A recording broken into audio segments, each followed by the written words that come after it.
नमस्कार, प्रणाम। मैं पंडित रंजीत दुबे अपने दिव्यांग चैनल में आप सभी का स्वागत करता हूं। चलिए, आज जो है हम वीडियो लेकर के आए, इसमें बतलाने जा रहे हैं कि जो है आजकल देखा जा रहा है कि जो है ब्राह्मणों पे गलत टिप्पणियां, ब्राह्मणों पे जो है गलत पोस्ट इत्यादि सोशल मीडिया पे ज्यादा देखने को मिल रहा है। तो इसी के विषय में हम बतलाने जा रहे हैं कि जो है ब्राह्मण पे गलत पोस्ट करना, ब्राह्मण पे गलत टिप्पणियां करना, ब्राह्मण के ऊपर जो है कोई अभद्र टिप्पणी करना, अभद्र भाषा में बातें करना, ब्राह्मण से कपट करना, जलन करना, इसका फल क्या होता है, इसका फल क्या मिलता है, इसका रिजल्ट क्या मिलता है जिंदगी में आपको। ठीक है, इसी के विषय में हम विस्तार से आप लोगों को बतलाने जा रहे हैं। बस वीडियो पे पूरा बने रहिएगा, तभी आप अच्छे से समझ पाएंगे। चलिए, सबसे पहले हम ये बतलाएंगे कि देखिए, ब्राह्मणों का सम्मान जो है स्वयं भगवान भी किए हैं, श्री हरि भी किए हैं, श्रीमन्नारायण भी करते हैं। ब्राह्मणों का सम्मान भगवान भी करते हैं, गुरु का, संत का और ब्राह्मण का और गौ का सम्मान देवता भी करते हैं, भगवान भी करते हैं। और एक और बात बतलाना चाहूंगा, किसी युग में, बहुत से युग है, द्वापर, त्रेता, सतयुग है ना, किसी भी युग में ब्राह्मणों से किसी को कोई जलन दिक्कत नहीं हुआ। इस कलयुग में, वो भी हाल फिलहाल में ऐसा देखने को मिल रहा है। सोशल मीडिया पे, फेसबुक इत्यादि पे बराबर हमको पोस्ट मिल जाता है ब्राह्मणों के खिलाफ। तो इस घोर कलयुग में हाल फिलहाल में ऐसा पोस्ट आखिर देखने को मिल रहा है। कलयुग की महिमा है, कलयुग का प्रभाव है। लोगों का जो है बुरा खान पान, बुरा आहार व्यवहार, बुरा संगत, बुरा सोसाइटी से व्यक्ति का बुद्धि जो है भ्रष्ट हो जाता है। जब बुद्धि भ्रष्ट हो जाता है तब व्यक्ति ऐसे ही जो है हरकत करने लगता है। गुरु के खिलाफ पोस्ट डालेगा, ब्राह्मण के खिलाफ पोस्ट डालेगा, गौ का अनादर करेगा, संतों के खिलाफ पोस्ट करेगा, तब व्यक्ति ऐसा हरकत करने लगता है। और जब व्यक्ति ऐसा हरकत करने लग जाए तब समझिए कि उसका नाश, उसका सर्वनाश अब ज्यादा दूर नहीं रह गया है, नजदीक ही है। जो लोग गौ की अनादर करते हैं, ब्राह्मण की निंदा करते हैं, संतों की निंदा करते हैं, गुरु की निंदा करते हैं, ऐसे लोगों को भगवान कभी माफ नहीं करते हैं। या जो लोग माता पिता का अनादर करते हैं, ऐसे लोगों को भी भगवान कभी माफ नहीं करते हैं। अब जैसे, अब कोई बोले क्या प्रमाण है? अरे भाई, क्या प्रमाण है? भगवान श्री हरि ने नाना प्रकार का जब जब रूप धारण करके आए हैं इस धरती पे, अधर्म का नाश किए हैं, धर्म की स्थापना किए हैं, सनातन की रक्षा किए हैं, गौ ब्राह्मण संत गुरुओं की रक्षा किए हैं, कल्याण किए हैं, हर युग युग में पूजा पाठ किए हैं।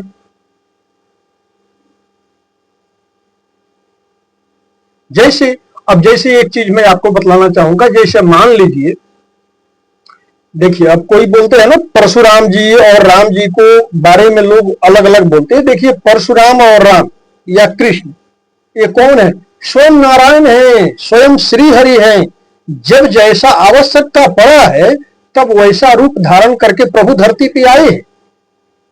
कभी वैसा आवश्यकता पड़ गया तो परशुराम बन के आ गए, कभी वैसा स्थिति खड़ा हो गया तो कभी राम बन करके आ गए, कभी वैसा कुछ परिस्थिति आया, कभी कृष्ण बन करके आ गए, कभी बुद्ध बन करके आए हैं धरती पे।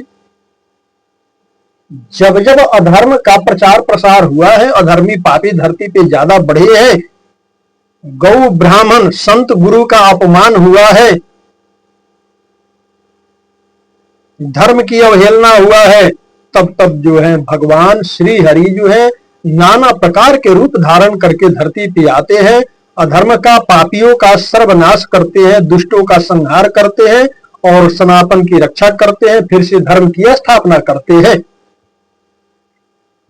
अब जैसे मान लीजिए कि राम और परशुराम, मर्यादा पुरुषोत्तम भगवान श्री रामचंद्र जी और भगवान परशुराम, जैसे आपने देखा होगा कि भगवान श्री रामचंद्र जी ने जैसे धनुष तोड़ा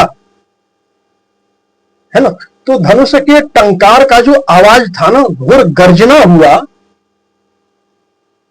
पूरा सृष्टि ब्रह्मांड जो है हिलने लगा, धरती पूरा हिलने लगा। परशुराम जी अपना बैठ करके अपना जो है जप कर रहे थे, उनका ध्यान खुला, उठे वहां से चल दिए, उनको पता चल गया कि धनुष किसी ने तोड़ दिया। जब वहां पर सभा में आए भगवान परशुराम जी, तो जो है भगवान परशुराम का क्रोध जो है अत्यंत था, अत्यंत क्रोधित थे। लेकिन आपने एक चीज नोट किया होगा कि भगवान परशुराम जी जितना भी क्रोध किए, क्या रामचंद्र जी को क्रोध करते आपने देखा? नहीं देखा। क्यों? क्योंकि मर्यादा पुरुषोत्तम थे भगवान, मर्यादा में रह करके उनको हर कार्य करना था। दुनिया के लोगों को सिखलाना था कि भाईचारा कैसे होना चाहिए। उन्होंने बताया माता और जो है माता पिता और पुत्र के प्रति क्या प्रेम होता है, गुरु के प्रति जो है एक शिष्य का क्या प्रेम होना चाहिए, ब्राह्मणों के प्रति क्या सम्मान होना चाहिए, संतों के प्रति क्या सम्मान होना चाहिए। भगवान सब कुछ सिखलाए, बतलाए, दिखाए हैं, दिखा कर बतला करके गए। तो जो है वहां पर भगवान बिल्कुल क्रोध नहीं किए। क्यों? क्योंकि ब्राह्मण की सम्मान का बात था। वहां पर क्या था? दोनों श्री हरि ही थे, भगवान परशुराम, भगवान श्री रामचंद्र जी, दोनों भगवान। एक क्रोध किए, एक नहीं किए। वहां प्रभु श्री रामचंद्र जी महाराज जो है ये जताए हैं, ये दिखाए हैं कि देख लो, ब्राह्मण जितना मर्जी क्रोध करे, फिर भी ब्राह्मणों का कैसे सम्मान करना चाहिए। वहां से हम लोगों को ये शिक्षा मिलता है। तो देखिए, ब्राह्मणों का सम्मान जो है देवता भी किए हैं, भगवान भी किए हैं। अब ये जो है अभी का जो ये कलयुग चल रहा है, कलयुग में तो पाप अधर्म जो है ये सब पूछना ही नहीं है। ये सब दिन प्रतिदिन जो है बढ़ते ही जा रहा है। पाप अधर्म, अत्याचार, गलत खान पान, गलत आहार व्यवहार, गलत संगत, कुमार्ग पे चलना, ये सब ज्यादा बढ़ते जा रहा है। और ऐसे रास्ते पे चलने वाले का जो है धीरे धीरे बुद्धि भ्रष्ट होने लगता है। और जब बुद्धि भ्रष्ट होता है तो फिर ब्राह्मणों पे गलत टिप्पणियां करते हैं, ब्राह्मणों पे गलत उंगली उठाते हैं, संत पे गलत टिप्पणियां करते हैं, गुरु पे गलत टिप्पणियां करते हैं, गौ का अनादर करते हैं, संतों का अनादर करते हैं, ब्राह्मणों का अनादर करते हैं। क्यों? क्योंकि उनका बुद्धि भ्रष्ट हो चुका है। और ऐसे लोगों पर प्रभु हंसते हैं, भगवान हंसते हैं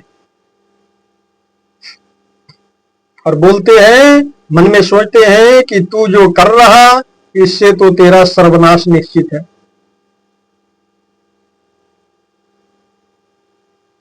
हे मूर्ख इंसान, तू जो कुछ भी कर रहा है इससे तेरा नाश ही होगा।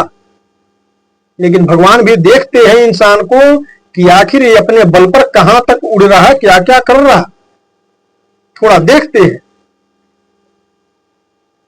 2 साल, 4 साल, 5 साल, जितना मर्जी खूब उड़ लो, खूब फड़फड़ा लो, खूब कर लो अवहेलना दूसरों की, शिकायत निंदा चुगली खूब कर लो।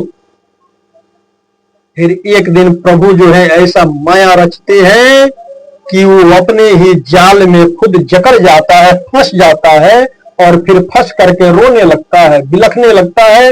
फिर उसके लिए सारे रास्ते बंद हो जाते हैं, फिर अपने ही जाल में फंस जाता है, हमेशा के लिए फंसा रहता है। फिर प्रभु हंसते हैं कि कभी तो तू जो है ब्राह्मणों को हंसता था, संतों को हंसता था, गुरुओं को हंसता था, गौ का अनादर करता था, अपने आप को बहुत स्मार्ट खान समझता था, बहुत होशियार चंद्र बनता था। अभी क्या हो गया? अभी बहुत फड़फड़ा रहा और उड़ रहा था, तू कैसे आकर के फंस गया? अब तेरा बुद्धि कहां चला गया? तू तो बहुत होशियार था ना, है ना। लेकिन कलयुग में कुछ लोग ऐसे हैं जो इस चीज को नहीं समझ पाते हैं, अपना होशियारी मारते हैं, होशियारी मारते मारते उसी होशियारी में एक दिन फंस जाते हैं बुरी तरह से, फिर उसमें से निकल नहीं पाते, अपने ही बिछाए जाल में फंस जाते हैं, घिर जाते हैं।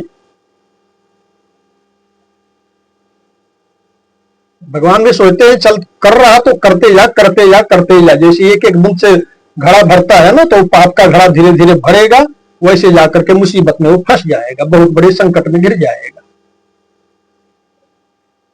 भगवान कदापि ऐसे लोगों को माफ नहीं करते हैं। आपने श्री रामचरित्र मानस भी उठा करके आप उत्तरकांड में देखिएगा, ब्राह्मणों की महिमा लिखा हुआ है कि ब्राह्मणों से जो जलन कपट करता हो उसका क्या फल होता है, उसका पूर्ण रूप से सर्वनाश ही होता है, उसका समूल नष्ट हो जाता है। ब्राह्मण से जलन करना अर्थात यानी मतलब जैसे जलती हुई आग में सूखी घास डाल दो, सूखी घास जल जाएगा, वही फल लिखा हुआ है ब्राह्मणों से जलन करने का। वैसे ही वो व्यक्ति नष्ट हो जाता है, खत्म हो जाता है, उसका अस्तित्व खत्म हो जाता है, मिट जाता है। इसलिए मूर्खता बस जो है, जो भी व्यक्ति ऐसे मूर्खता करते हैं उनको ये मूर्खता दूर करनी चाहिए, ऐसा नहीं करना चाहिए। ब्राह्मण पे गलत टिप्पणी करना, संतों पे गलत टिप्पणी करना, चलो मान लेते हैं कोई ब्राह्मण या कोई संत या कोई गुरु, है ना, एक आध कोई वैसा हो जिसने कोई गलती किया हो, है ना, तो ठीक है, कोई गलती करे तो उसको जो है दंड देने के लिए परमात्मा बैठे हैं। आपको अधिकार नहीं है किसी को दंड देने का। या अभी के लिए जैसे न्यायालय है, न्याय है ना, कोई गलती करता है तो उसको पुलिस, उसके लिए पुलिस प्रशासन है, जो जैसा करता है उसको वैसा मिलता है। जस करनी तस भोग ही पावा, नरक जातमन क्यों पछतावा। अब व्यक्ति ये सोचता है कि हमने जो अभी कर रहे हैं ये तो मरने के बाद मिलेगा, ये सबसे बड़ी मूर्खता है। आपको यहां भी मिलेगा और वहां भी मिलेगा, दोनों जगह भोगना पड़ेगा, पहले यहां पर भोगो फिर ऊपर भोगो। ठीक है, तो मैं यही बोलना चाहूंगा कि देखिए ब्राह्मणों का, संतों का, गुरुओं का सम्मान स्वयं भगवान भी करते हैं, आपको भी जरूर करना चाहिए। किसी से जलन कपट घृणा करने से जो है, इससे आपको कुछ हासिल होने वाला नहीं है, सर्वनाश के सिवाय जो है इससे कुछ मिलने वाला नहीं है। चलिए, हमें उम्मीद है कि वीडियो आप लोगों को पसंद आया होगा। वीडियो कैसा लगा आप लोग कमेंट करके जरूर बतलाइएगा, और बोलने में कोई त्रुटि हुआ हो तो उसके लिए अपने परिवार का एक छोटा सदस्य समझ करके क्षमा कीजिएगा। और जो है वीडियो पसंद आया हो हमारे चैनल को सब्सक्राइब करके घंटी जरूर दबा लीजिएगा, ताकि घर बैठे आप आसानी से हमारा हर वीडियो देख सके। वीडियो पसंद आया हो तो लाइक कीजिएगा, शेयर कीजिएगा, कमेंट बॉक्स में जय सीताराम भगवान की, हर हर महादेव जरूर लिखिएगा। चलिए हमको विदा दीजिए, हर हर महादेव, सबका मंगलमय हो, सबका कल्याण हो।